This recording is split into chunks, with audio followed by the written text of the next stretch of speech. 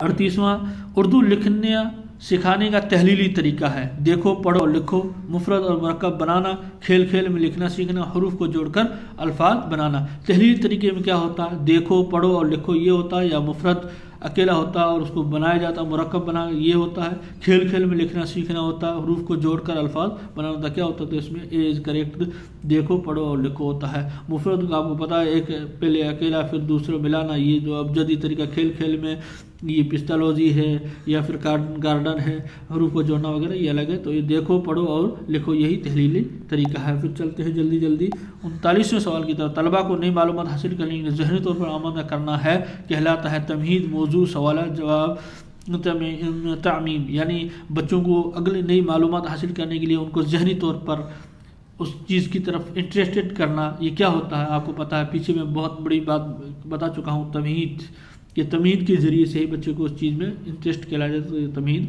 کہلاتا ہے۔ جلدی جلدی چلتے ہوئے ہم چلتے ہیں 40ویں سوال کی طرف۔